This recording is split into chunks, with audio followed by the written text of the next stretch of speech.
Alright, welcome back to I Ruined My Life by reading my fanfiction that I wrote when I was 14. Yay. Wait, do you need, like, fanfare? We're reading... we're reading this Lord of the Rings fanfic that I wrote when I was 14, called The All-Powerful Ring History Repeats. We're on chapter 2. So, when we last left off, Lillian the weirdest conversation happened. Lillian has an all-powerful ring that, I have it too. That, she has to go destroy. But even though it has the power of transportation, they're gonna walk. And she's allowed to take 3 companions, so this is that. So, I guess we're choosing 3 companions now. Alright, the forming of the first company. This is only 2 pages. Grab your 3 best friends. I know. And join us.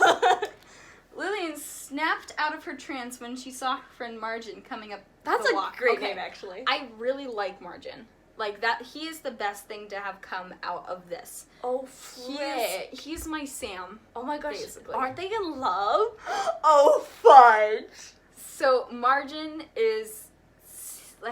Margin has a crush on Lillian, but Lillian doesn't so discover you were that. like, what if Frodo and Sam were like a thing? Whatever you do, except straight.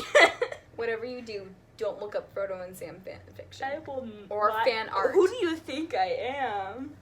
Alright, you ready? Lillian had first met Margin when he was looking for a job, and she hired him to help her keep her giant hole clean.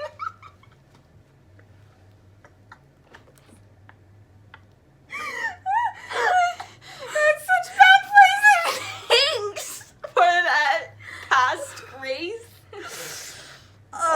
Okay. Since then, they had become good friends, and Margin would follow Lillian to the ends of Middle Earth. Margin, she called, putting the ring in her pocket and running down to meet him.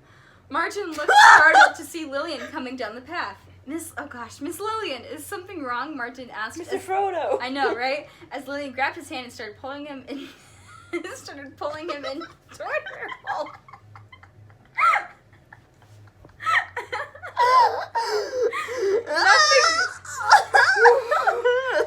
Nothing really, Lillian said breathlessly. I just need to how many ellipses are there? 6? I just need to talk to you about something. This didn't really help Margin, especially when Lillian sat him down and made him tea instead of telling him what needed to be done that day. Miss Lillian, I really think I should, he started, but Lillian interrupted him. Yep. Nothing needs to be done today, Margin. I really need to talk to you. I do like the name Margin. She said as she poured a cup of tea and handed it to Margin. I'm gonna put that on my name list. I like that. Margin took the cup and, looking confused and scared, Lillian laughed. It's not that serious, Margin, she said. Actually, it is, yeah. She thought to herself. But she was trying to convince Margin, not scare him. Lillian sat down in a chair facing Margin. You wanna go on this small little thing? You wanna go for a walk? And told him all about the strange morning she had, starting from the knock on the door to when Margin had arrived.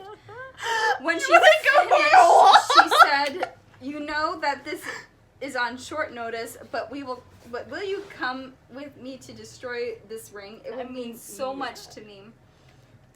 Margin was staring out the window, looking like he was thinking very hard. Lillian gave him some time to think and started to clear the tea things. The bunny eye problem. Abruptly, Margin turned to face her. This doesn't make any sense, he said. Lillian nodded. I know, but I think it's like the wizard said. History is repeating, whether we like it or not. So I was really proud of that. I had to repeat it. Margin sat for another minute, staring into space. Lillian washed and put away the tea things haha, this is before April Margin Fool's had Day said joke, something. lol. When she went back into her living room, Margin turned to face her. I'll go with you, he said firmly. Lillian breathed a sigh of relief. Thank you so much, she said, smiling. Then an idea popped into her head. Will you ask your brother to come too? He would be a lot of help.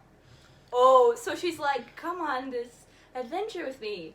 Also bring your brother. Mm-hmm. I mean, that's great for their relationship. Margin's brother, Macon, was known throughout the Shire as a rather good doctor and was another good friend of Lillian's. Oh, is there a love triangle? No. Okay. Darn it! I was so ready. I think Macon and Agella end up together, but I'm not sure. Saucy. I know. Why is it saucy now? It used to be nasty. I will ask, Martin said, but I'm already sure he will say yes. He stood up. Are you sure you don't need anything done here? He asked. Lillian laughed. Yes, she said, putting an arm around him and leading him toward the door. I'm sure. Wouldn't that be a separate paragraph? Yeah, I know. I'll go home. Claire, you're talking to the person that had terrible run-on sentences. I'll go home, ask Macon to come with us, and pack then, he said shyly, blushing slightly red. Only slightly, though. Lillian laughed again as Martin left. Then she went inside and started to pack a satchel for herself. The first thing she packed were a few candles and a pack of matches. Food was next, mostly biscuits and dried fruit, things that wouldn't perish easily. Then suddenly she thought of something that she thought would be very important and that she had forgotten about a long time ago. Oh, is it Sting? Fudge. It was in a trunk in the cellar where Lillian kept most of the things she didn't use. Stop. You know what would have been cooler? If it had been freaking Sam's offspring. Yeah, that would have been So cooler. then it would have been like Lillian Gamgee. And she's like heard of these stories of Samwise the Brave or something. That'd be sweet. Yeah, but I was obsessed with Frodo. Okay, I don't know why.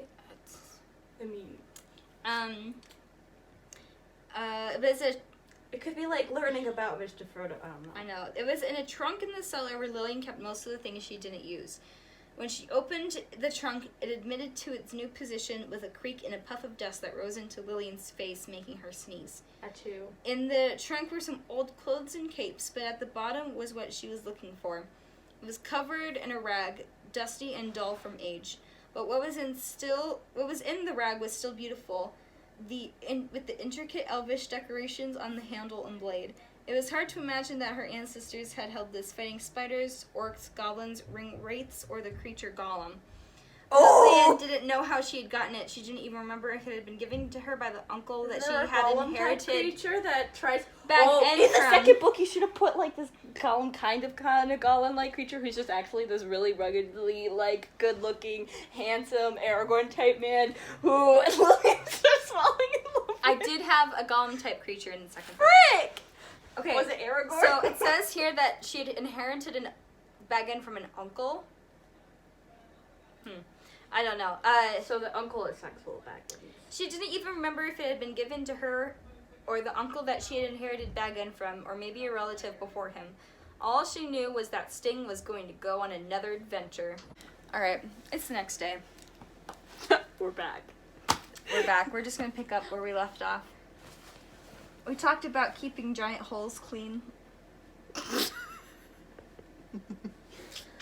I think someone blushed. Oh yeah, Margin blushed. Blushing slightly red. Gotcha, okay. She was packing.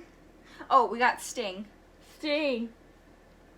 She wrapped Sting with no W. So she wrapped... I proofread this book multiple times, by the way. Lillian wrapped Sting back in the bag and took it to her kitchen where she had a ruler. She measured the sword and skipped lunch so that she could get a leather sheath and belt made for it. Then she went to Martin and Macon's hole to see if Macon had said yes. She was ecstatic when she learned that he had, but she had to turn around and rush home with just a quick thank you so much in order to get the tea ready for when Angela came over.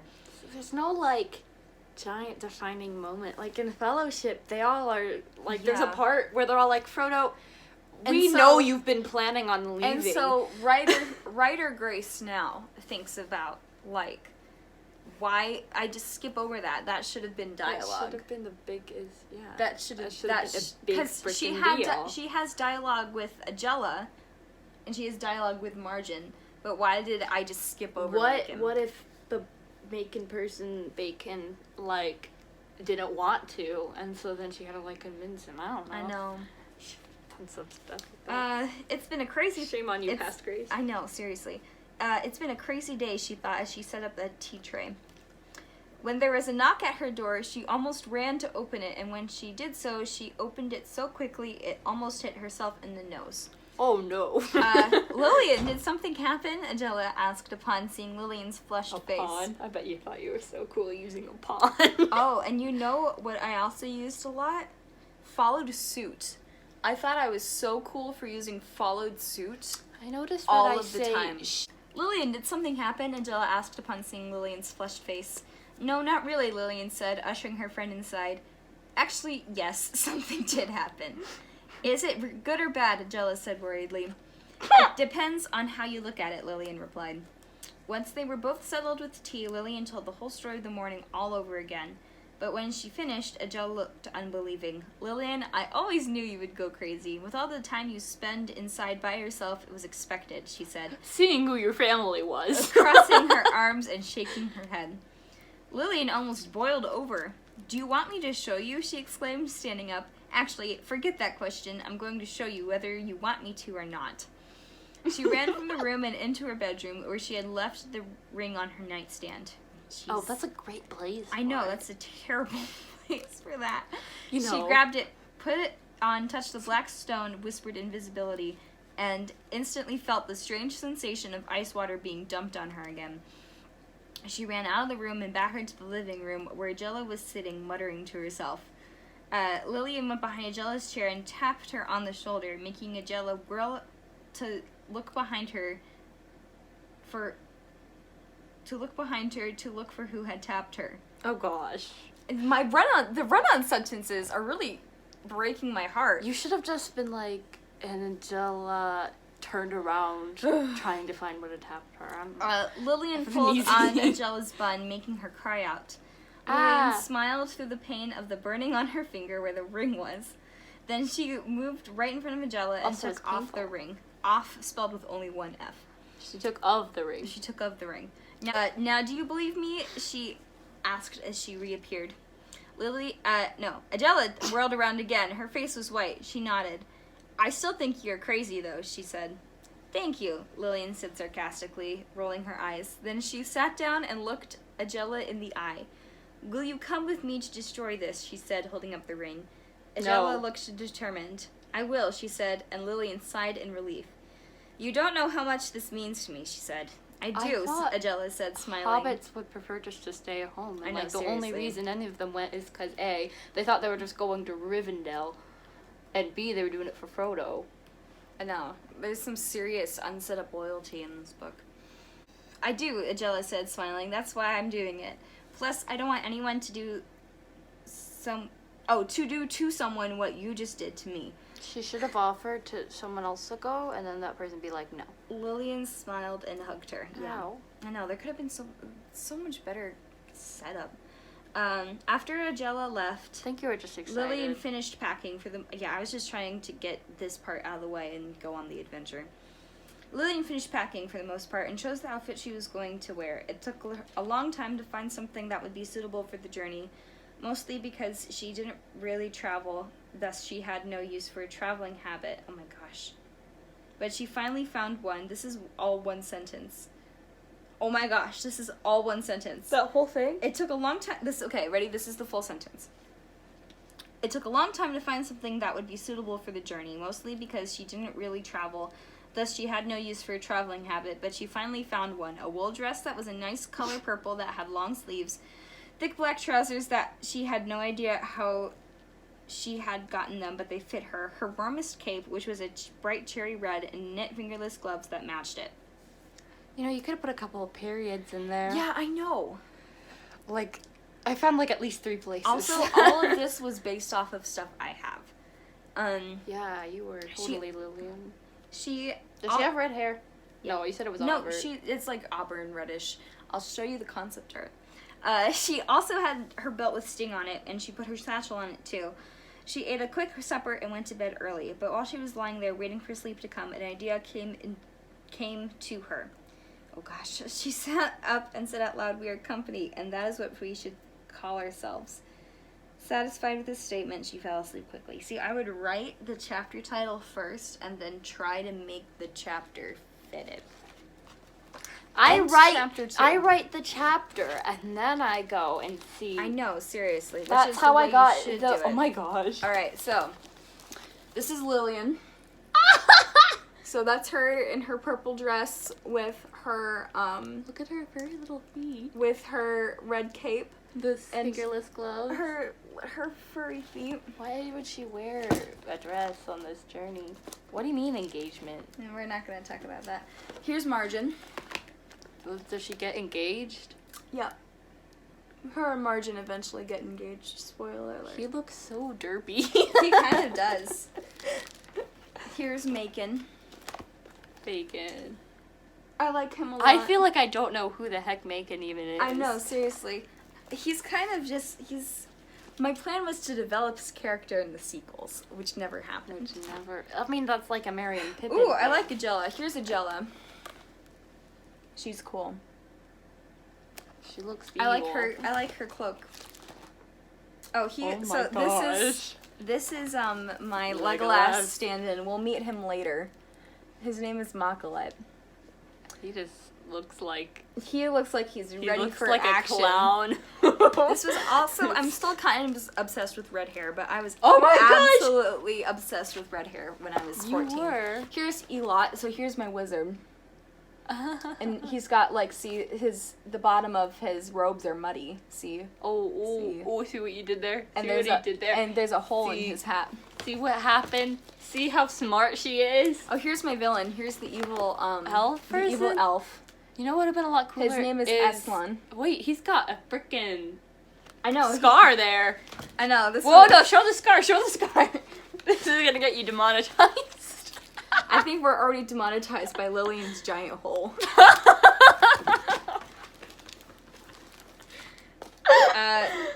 Yeah, so this was my Gollum type character that happened. The heck? I know that happened in the second book. She died. Wait, does she have a peg leg? No. What is that? I was just trying to make her look beat up. I'm not quite sure what's happening there. I think that's like a Karen? Oh my gosh. Yeah, and so this is also, I don't have, for some reason, I don't have cover art for this book, but I had cover art for the other two books that I didn't write. So here's the cover art for the second book. So, okay, so this is, so they get separated, right? Because wait, are they kissing? It's history repeating. No. Oh, okay. So this is Lillian and Margin. They get separated over here.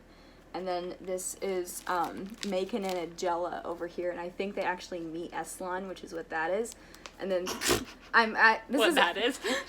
this is actually kind of cool because they have the ring in the center here, so it's like the split screen with the ring. So that's actually kind of cool if I want to give myself some credit there. And then this was for the last book. Just what the. Which I can't remember what it was supposed to be called, but they're like, this is like after they've destroyed the ring and they like see the battle. And then this is Lillian and Margin up here, and then Lillian's got Sting, which is glowing blue. And then here's like the battle down here. That looks very intricate battle thing you got going on there. I know. This is actually your artistic talent. This is actually some fabulous. Of the best work I've done. Or like the best work that I did when I was this young. I hope you're enjoying this dumpster fire as much as we are. You were obsessed. I was so obsessed. This is all I thought about. I get the feeling, but like after a week, I'm like over it. No, this was an obsession that went on for a very, very long time. Oh my god. All right. Guess we'll see you for chapter 3. I think what happens in chapter 3? We'll give a teaser. Oh my gosh, it's like 1 page long. I know, and they just leave. You could have made that a part of chapter 3. Oh, and then I have this huge long chapter. I have a goal. Look, this chapter's almost 2 whole pages. This is 2 whole pages. Look at me go. I think that's what I aimed for, was at least to get a second page. Grace, each. I get at least 3 pages. Shut up. And usually it goes farther. Oh shit, she dies. Wait, what? Alright, bye!